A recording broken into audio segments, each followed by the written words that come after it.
This is in response to Bill O'Reilly's Talking Points memo from Thursday,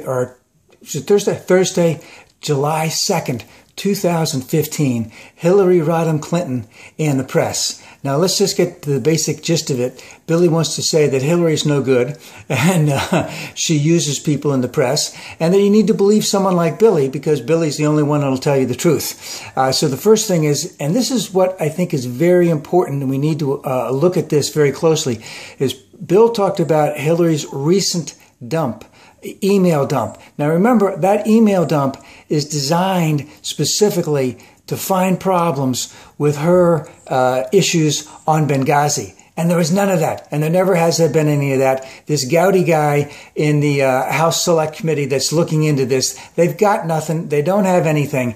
So what does Billy do? So does he go into the Benghazi end and say, hey, there's really nothing here. There's nothing all about that. No, he goes into this little end and he talks about the most embarrassing thing about Hillary's news dump is a guy by the name of Paul Begala, who was in the previous Clinton White House. And basically, he was going back and forth with Hillary's staff, indicating he'd like to write a puff piece or give me some information so I can discredit some other people. And then he goes on to talk about someone doing the same thing at the New York Times.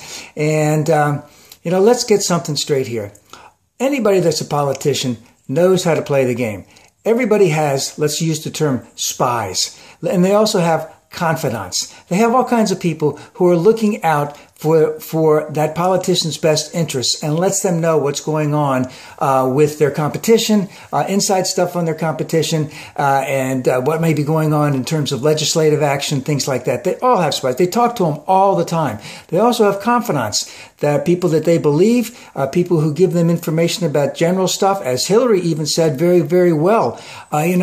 I want to get unabridged information about some things, and I don't necessarily know I can rely on all of the information that comes up to me. So remember when Bush and Cheney, they stovepipe stuff. Stuff came in at the bottom, and they took it from the bottom right to their part, and then anything that remotely resembled something wrong with Al-Qaeda and Muhammad Atta,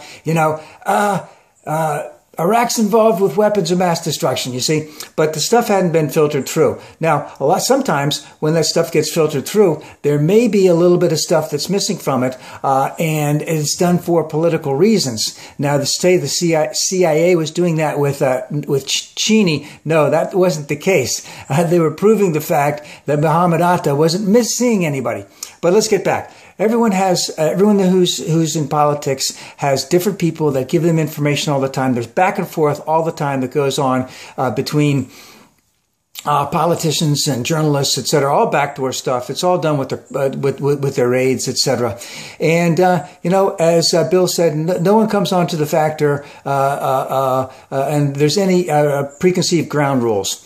Now, one of the reasons why no one wants to go on the factor is Bill is a big fat bully. He doesn't stay on point, and he only plays gotcha moments, and he really doesn't go after anything that's really important.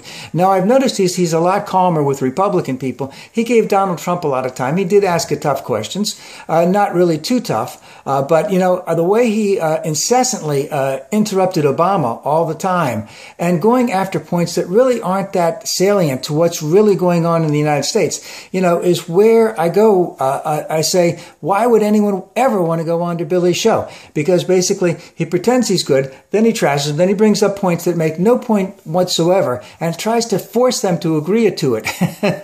But the whole thing is, Billy wants to say Hillary's no good because she knows how to play the game, and she has people that want to write puff pieces. And of course, that's all you have. You have plenty of that on both sides. And that would be, yes, plenty of that on both sides.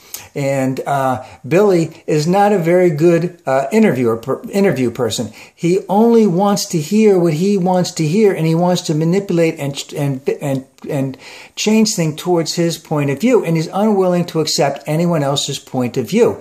That's why no one wants to go on his show.